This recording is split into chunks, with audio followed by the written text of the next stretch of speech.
dan merasa agak alay gitu. Waduh, ini sampai melar sampai mana? Halo, assalamualaikum, selamat datang di channel Fauzia Debak. Kali ini sesuai dengan request beberapa ini ya teman-teman yang ada di Instagram, baik yang ada di Instagram atau yang ada di komen video hamil kembar, pengalaman hamil kembar saya ya. Nah, ada yang minta untuk membahas tentang hamil kembar lagi. Nah, kali ini saya yang akan membahas mengenai pantangan-pantangan yang saya lakukan ketika hamil kembar dulu. Yang pertama adalah saya dan suami ya sepakat tidak membunuh hewan apapun ya, bahkan termasuk nyamuk gitu ya. Sebenarnya mitos ya, cuman ini saya jaga-jaga gitu, apalagi saya sama suami tuh mikirnya yang ada di saya pada saat hamil itu kan harus menjaga 3 nyawa ya, termasuk saya dan kedua bayi saya gitu. Jadi sempat ada beberapa ini ya kejadian gitu, ada kayak beberapa binatang gitu yang ada di ini ya di tempat tidur gitu, akhirnya ya disingkirkan aja gitu. Kalau ada kecoa ya udah disuruh minggir gitu. Ada kayak semacam kalajengking kecil gitu ya, sampai 2 kali gitu nemu, ya udah suruh minggir gitu.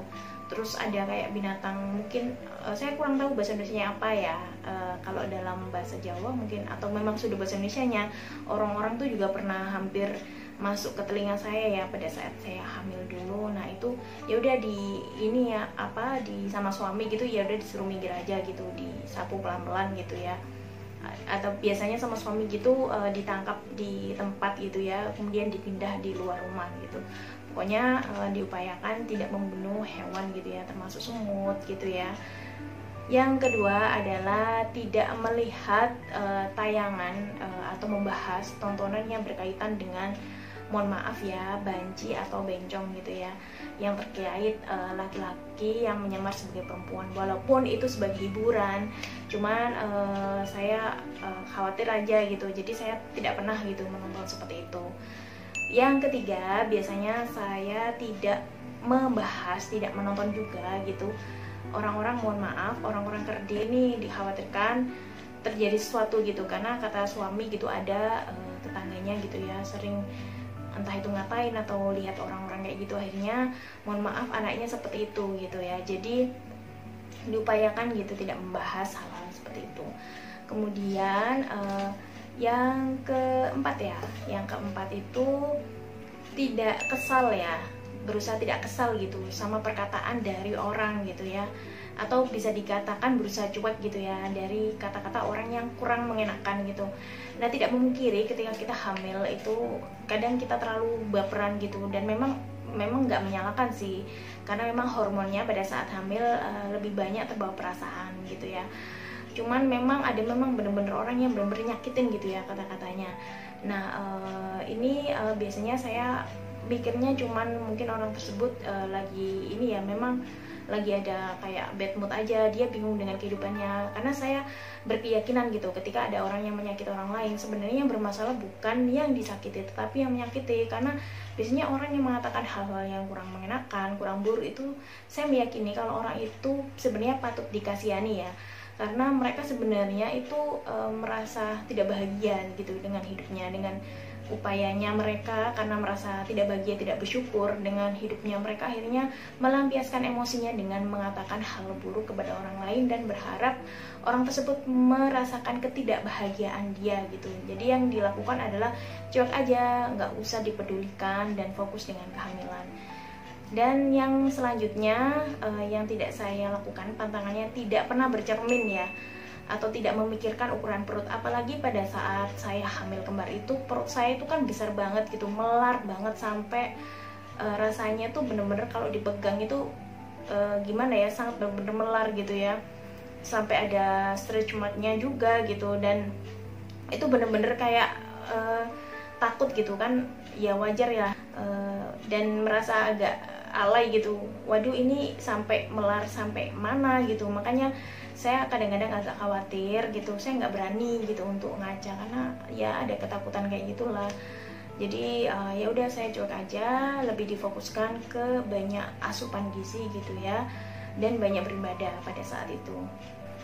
Dan pantangan selanjutnya adalah saya tidak makan sate ya, atau yang mentah-mentah gitu ya, yang setengah matang gitu atau telur setengah matang gitu. Padahal pada saat saya hamil itu saya ingin banget gitu ya makan sate. Cuman kan menurut di penelitian kenapa sih tidak boleh makan yang benar-benar setengah matang gitu, karena dikhawatirkan ada bakteri-bakteri yang belum mati ya di dalam sate tersebut, dan dikhawatirkan bakteri itu malah menulari si janinnya itu. Nah, untuk selanjutnya saya tidak makan makanan yang membuat panas ya di perut, kayak misalnya tape, nanas, durian, nah nangka juga termasuk nangka ya. Nah sebenarnya sih ada orang yang bilang nggak apa-apa makan dikit aja, nggak masalah gitu. Ada dokter yang mengatakan ya udah makan aja, terserah makan apa aja gitu. Ada dokter, kan saya berkali-kali ganti dokter gitu ya. Nah ada dokter yang bilang ya udah terserah makan aja apa aja gitu ya, bebas gitu. Termasuk ketika saya tanya apa ini ya, apa durian boleh gitu, dia bilang ya boleh aja, cuma jangan terlalu banyak gitu. Nah ini tergantung dari keyakinan masing-masing ya. Nah pantangan selanjutnya ini terkait juga mitos ya, sebenarnya nggak tahu ini bener atau enggak. Saya berusaha tidak menggunakan barang yang cacat ya, kayak barang misalnya sepeda motor gitu ya. Sepeda motor misalnya posisi, misalnya badannya sepeda motor itu kan kayak ada kerangka badannya, kemudian rodanya itu seperti kaki gitu ya, spionnya itu seperti tangan gitu ya. Nah ketika spionnya ada dua aja yang nggak ada gitu, ketika saya naik motor ada dua spion yang nggak ada gitu, saya nggak berani naik motor itu. Selanjutnya pantangan yang saya lakukan tidak makan terlalu pedas ya, walaupun saya pernah banget gitu makan pedas gitu. Pernah dulu itu kayaknya pernah makan ini ya, mie Korea gitu, dan itu pedes banget. Kalau menurut saya pada saat itu kayaknya saya ngidam, dan itu saya makannya tuh ketika hamil tua. Tapi sebelumnya saya benar-benar dijaga ya makannya. Jadi saya misalnya makan pedas nggak apa-apa, misalnya dalam seminggu makannya 1 kali aja, atau dalam seminggu itu 2 kali aja makan pedas gitu ya.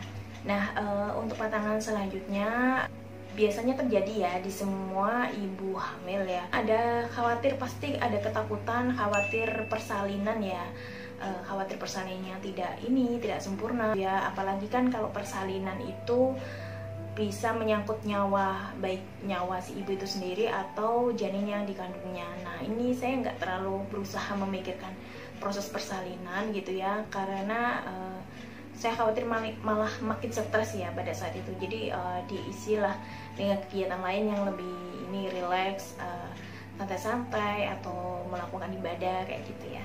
Nah selanjutnya adalah tidak memiliki pikiran yang negatif ya, negatif dengan orang lain. Misalnya salah satunya menghindari menghibah lah, tidak menghibah.